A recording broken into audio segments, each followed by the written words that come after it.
जलेबी ले आइल बानी मिलवा से खियाई त खैबू का। जलेबी ले आइल बानी मिलवा से खियाई त खैबू का।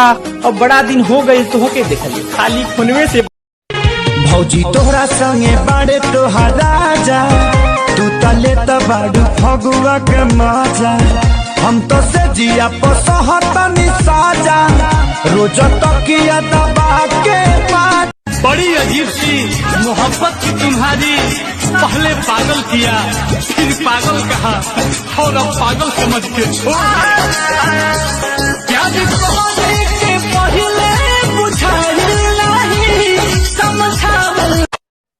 केहू कहत रहे कि तहार वाली 2-4 दिन से दिखत नहीं। केहू कहत रहे कि तहार वाली 2-4 दिन से दिखत नहीं थे, तो हमहू कह दे जाए तो मर्दे कोनो दिक्कत नहीं थे। आजकल के प्यारे ऐसा न कि ढेर दिन टिकत नहीं।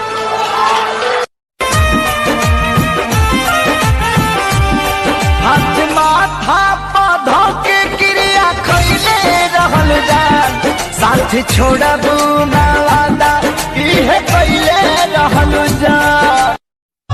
ओढ़बया केले राजाई रजगू, ओढ़बया केले राजाई रजगू हो तबे बेहर के कीमत बुझाई रजा।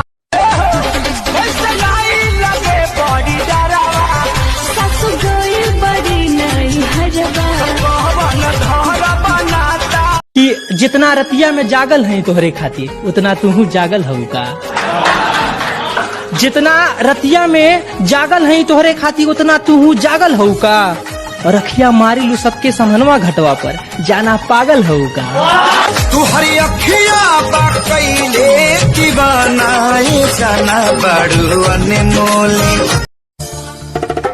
बिना देखले नाये को पहल राहत रहू, बिना देखले नाये को पहल राहत रहू।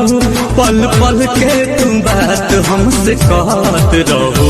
मेली बेबी ने ताना ताया नहीं ताया, देख के चला ना।